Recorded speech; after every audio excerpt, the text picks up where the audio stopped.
Howdy, and welcome to the Lost Rider Podcast.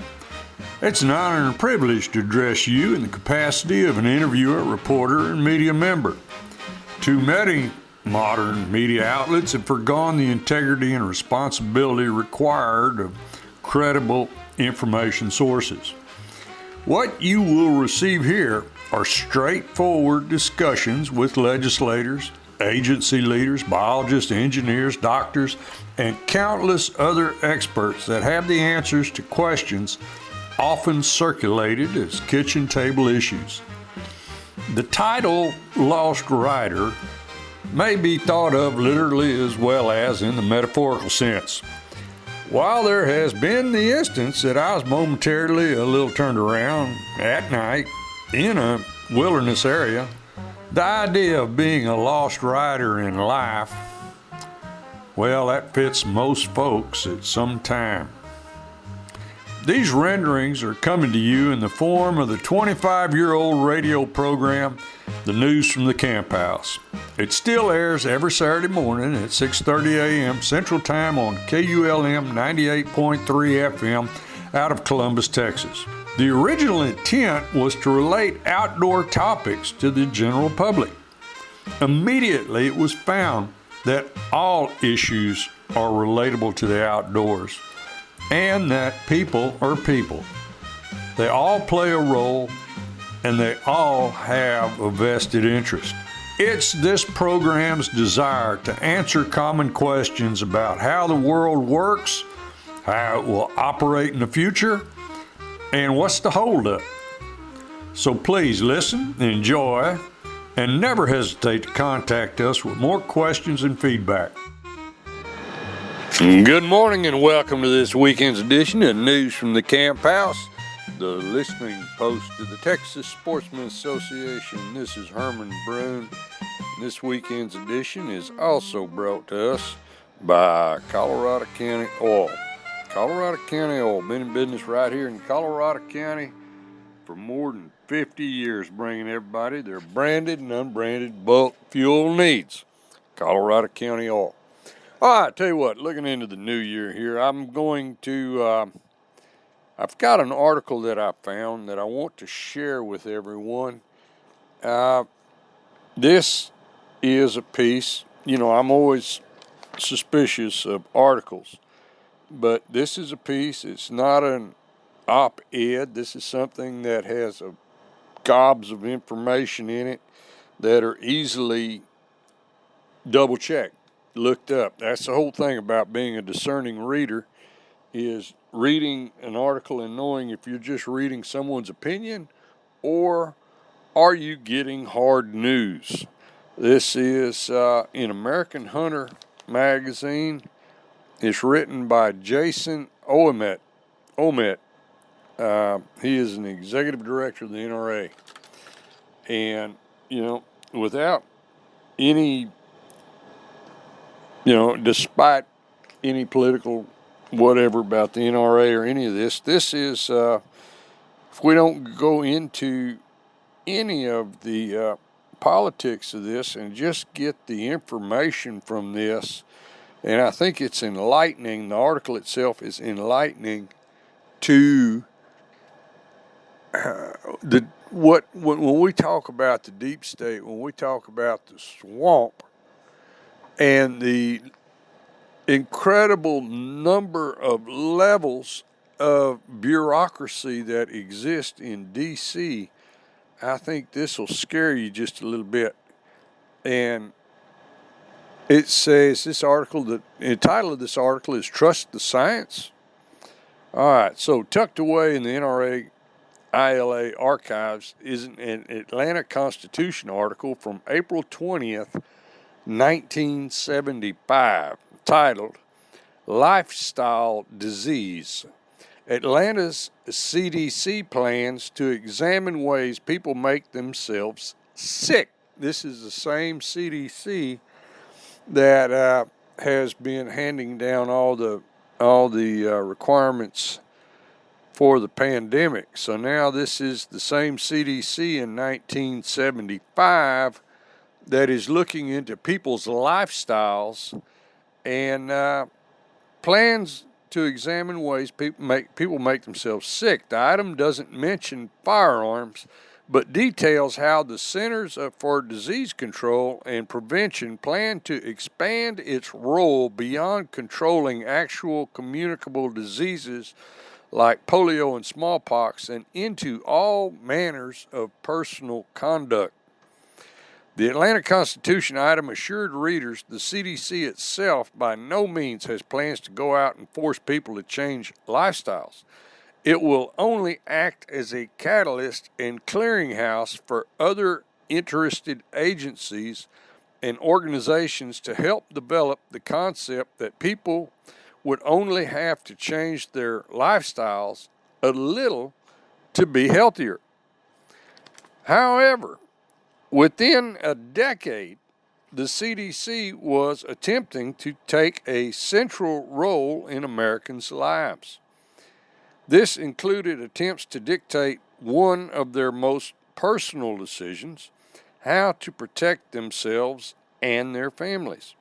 In 1983, the CDC established its Violence Epidemiology branch, which set forth to apply a public health approach to what are more appropriately understood as criminal justice matters. Under this new rubric, firearms will be treated akin to germs transmitting a communicable disease.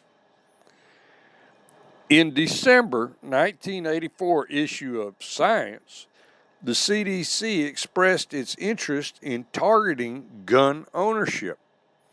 A CDC staffer who insisted on anonymity lamented, because of the Reagan administration's anti-gun control stance, the CDC has tiptoed around the issue of gun control, making clear the agency's desire to attack firearms, the source added. The violence branch is a fledgling state. If it steps too hard on the gun issue, it would be squashed in a heartbeat. Sniffing out the CDC's motives from the start, NRA Information and Member Services characterized the article's contents by explaining, after losing numerous legislative fights in the gun control battle, handgun control groups now are trying an end-run political tactic in a new area, public health policy. The CDC's false timidity didn't last long. Amidst a period of elevated violent crime, the federal government held the Surgeon General's Workshop on Violence in Public Health in late October 1985. In 1986, the U.S. Department of Health and Human Services published a report on the workshop that contained the policy recommendations of the various work groups at the conference. CDC Violence Epidemiology Branch Chief Mark Rosenberg served as the advisory committee member on the Assault and Homicide Prevention Work Group. Rosenberg's group made the following unconstitutional recommendation that there may be a complete and universal federal ban on the manufacture, importation, sale, and possession of handguns, except for authorized police and military personnel, and that the manufacture, distribution, and sale of other lethal weapons such as martial arts items, knives, and bayonets be regulated. Do I have to point out to everybody, too, that these guys are doing this on our dime? They have created this great bureaucracy of more organizations, and we're paying for it. The CDC's anti-gun ambitions found a more permanent home in 1986 when Congress passed the Injury Prevention Act, sponsored by noted gun control advocate Senator Ted Kennedy. The legislation tasked the CDC with combating injuries in part by doling out piles of taxpayer cash to public and nonprofit private entities and individuals for research. That same year, CDC established the Division of Injury Epidemiology and Control, which would later become the National Center for Injury Prevention and Control. So we've got, they are just birthing more and more and more bureaucratic agencies, taking an expansive, okay. Now, wait a minute, let me look at that again. They are, this is ridiculous. We've got, the CDC. Now we got Rosenberg over here, and he's in 86. He's saying, they need to eliminate firearms, and they're down to restricting knives, bayonets, all that kind of stuff. And now they have invented the Division of Injury Epidemiology and Control, which would later become the National Center for Injury Prevention and Control. And these are all bureaucrats. These are people with real jobs, or at least jobs that are getting paid taxpayer dollars to sit around and do stuff that's just not even constitutional. This ought to scare everybody just a little bit. And this was the CDC operating back in from 75 to 86.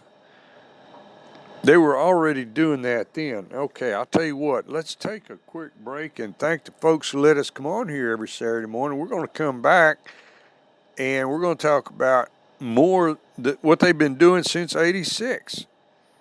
All right, tell you what, we'll be right back. Thank goodness for all the great sponsors we have here at News from the Camp House. H-E-B Food Stores. That's Stephen Tice at H-E-B. He helps me. He helps the community. He's a great man. I'm so thankful H-E-B loosened him up, lets him go around and sponsor a few things. H-E-B's got all your food needs. It's the greatest food store we got here in Columbus. Thank goodness for H-E-B. First State Bank. You go over to First State Bank, they'll take care of all your loans, all your deposits, your savings, anything you need. Bunch of great hometown people over there. You got Celia Tobias, John Pollock. Everybody over there is looking out for you. Miss Barbara Barta. It's a great bunch of folks at the First State Bank is also sponsoring News from the Camp House. First State Bank takes care of all my business. Baumgart Agency, Susan Baumgart at the Baumgart Agencies, her and Germania. She told me to plug Germania. Germania is an insurance that she likes to everybody to know about. The Baumgart Agencies. Miss Susan and I are classmates, being classmates. She got me out of high school, sat right beside her, put us in alphabetical order where I could copy. And Susan Baumgart over at the Baumgart Agency taking care of all your insurance needs. Lyco Realty, one of the original sponsors of News from the Camp House. Lyco Realty, the oldest real estate company in the county, and for the last 3 years voted the favorite realtor in the county. Lyco Realty, that's Miss Kimberly Johnson, that's Crockett's granddaughter. More kinfolks and classmates and great people from Colorado County. People from Colorado County helping people from Colorado County. That's great. Oh, thank goodness for all these wonderful people come to me want to be sponsors for News from the Camp House. Good morning and welcome to this weekend's edition of News from the Camp House, second half. This is Herman Brune, and this weekend's, this is a listening post to the Texas Sportsman Association. All right, tell you what, we're here and we're looking at what the CDC was doing. You think of the CDC and you think of that organization that has, been kind of trying to lead the way during the pandemic, but has never, ever, they keep moving the goalposts. Nobody knows what to believe. And even in past weeks, even the mainstream media has asked whether or not they're trustworthy. When the CDC started moving the goalposts, that's when we went to the frontline doctors and have been getting standardized information ever since. Now we've got information of what the CDC, who they are and what they've been doing otherwise. So we were up from 75 to 86 and what they were looking at in the terms of gun control. So now from 86 on, we're looking at taking an expansive view of its new injury mandate. CDC officials would now openly advocate for gun control. In the February, this CDC, this is nothing to do. They created their own job here. These are health officials. They're not supposed to be screwing around with the Constitution and gun control. But they decided they would. In the February 3rd, 1989 edition of the Journal of the American Medical Association, acting chief of the CDC's intentional injuries section of the DIEC, Patrick O'Carroll, noted, "We're going to systematically build a case that owning firearms causes deaths. We're doing the most we can do given the political realities." Now, political realities is this guy needs a job pumping gas. In July of that year, O'Carroll wrote the Journal to contend that he was misquoted in the piece, claiming such an approach would be anathema to any unbiased scientific inquiry because it assumes a conclusion at the outset and then attempts to find evidence to support it. Of course, O'Carroll was correct about the nature of scientific inquiry. However, there is little in the CDC's prior or subsequent conduct to suggest that when they quoted O'Carroll inaccurately or that his quote did not represent agency policy. But just 4 months later, in November of '89, the CDC was back to openly calling for gun restrictions. So they go out and they say something, then they deny they said it, and then 4 months later, they're back doing it again. In an item published in Advanced Data, a product of the CDC's National Center for Health Statistics, CDC Division of Analysis researchers Louis A. Fingerhut and Joel C. Kleinman gave away the game. The authors endorsed the fact that the Public Health Service has targeted violence as a priority concern and explained that one of the 1990 health objectives for the United States was to reduce the number of handguns in private ownership. The CDC adopted such a bias for heavy-handed gun control measures that it eschewed firearm safety education efforts. A 1989 CDC-sponsored paper expressed a concern that the safety benefits of such courses are outweighed by their ability to promote an interest in firearms, an interest that increases the number of firearms in circulation and the potential for both intentional and unintentional injuries. Homeland Secretary Louis W. Sullivan, head of the CDC's parent agency, declared in 1990, "I want to do everything in my power to discourage the use and availability of handguns." The dawn of the 1990s brought a more brazen willingness to collaborate with gun control activists. In January 92, the CDC sponsored a symposium titled Handgun Injuries, a Public Health Approach at the University of Iowa. The event was attended by a who's who of CDC and CDC-funded researchers, including Rosenberg, James A. Mercury, and Arthur Kellerman. Casting aside any pretense of objectivity, the symposium hosted gun control activists Sarah Brady of the Handgun Control Incorporated, later renamed the Brady Campaign to Prevent Gun Violence, who provided the symposium's opening remarks. That same year, CDC's Fingerhut was listed as a reviewer on materials published by Handgun Control Incorporated, affiliate Center to Prevent Gun Violence. The overt bias continued in May '93 with the release of a CDC report titled Injury Control in the '90s, a National Plan for Action. A portion titled Support for the National Plan explained that a host of organizations participated in the development or review of the national plan and listed Handgun Control Incorporated as supporters of the document.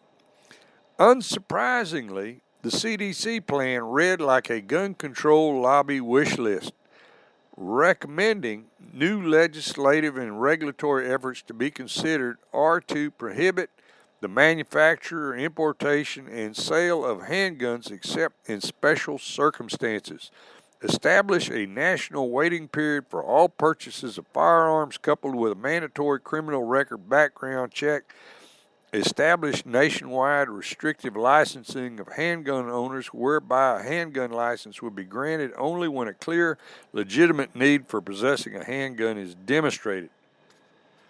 The item also advocated for empowering federal regulators with broad authority to regulate the design and manufacture of firearms and ammunition. Such regulation was a long-time goal of handgun prohibition group Violence Policy Center. The group's founder, Josh Sugarman, sought to subject firearms to regulation by the Consumer Product Safety Commission or similar body, which he believed would result in total ban on civilian handgun sales. It should come as no surprise, then, that in October '93, the CDC's Mercury and Rosenberg participated in the Handgun Epidemic Lowering Plan Network Conference in Chicago, along with VPC's Sugarman Health Network organizer Catherine Christoffel described her group's efforts as using a public health model to work toward changing society's attitude towards guns so that it becomes socially unacceptable for private citizens to have handguns. And this goes on and on. A program for the '95 Help Conference listed the CDC's Finger Hunt and Mercury as participants, along with gun control lobby figures James and Sarah Brady, Dennis Hennington, and VPC's Kristen Rand. As evidence of the academic rigor of the event, the luncheon speaker was yet to be disgraced Emory University history professor Michael Belisales. In 2002, the Columbia University Board of Trustees found that Belisales violated basic norms of scholarship in concocting his widely celebrated anti-gun treatise, Arming America. Also in '95, the CDC bankrolled an anti-gun edition of the Injury Prevention Network newsletter. This included commands to put gun control on the agenda of our civic professional organization, make your sport federal advocacy. By '96, Congress had seen enough taxpayer money wasted on rank political advocacy. At NRA's urging, lawmakers added a simple amendment to federal law making clear that none of the funds made available for injury prevention and control of the centers of disease may be used to advocate promote gun control. Contrary to the media spin and the gun control lobby's wailing, the language doesn't restrict the CDC from studying gun violence. It does, however, prohibit the kind of gun control advocacy the agency reveled in between '83 and '96. This past August, CDC Director Rochelle Walensky announced on CNN that the embattled agency would be getting back into the gun research business yet again, attempting to ease legitimate concerns over a return to anti-gun advocacy. Walensky claimed, "I'm not here about gun control," but her agency's history says otherwise. Unlike in '75, gun owners today have the benefit of history to know what the CDC is up to. Moreover, Joe Biden's antipathy towards the Second Amendment and the broader rule of law suggests he intends to have the CDC pick up right where they left off in '96. All right, so that just gives you a little insight of what U.S. citizens are up against. Up against a giant self-propagating bureaucratic machine of Washington, D.C. You know, and until the whole damn thing's defunded, I don't know. What are we going to do? Everybody's worried about term limits. I'm more worried about an amendment towards spending. How about, instead of worrying about term limits, how about we have a balanced budget amendment? All right, anyway. Now you know a little bit more about what we're up against. I hope you got something out of it this morning. This weekend's edition was also brought to us by Colorado County Oil. Colorado County Oil, been in business right here in Colorado County for more than 50 years, bringing everybody their branded and unbranded bulk fuel needs. Colorado County Oil. All right, folks, hope you got something out of it this morning, and y'all just remember, pretty much any day is sure a good day to be out in the woods.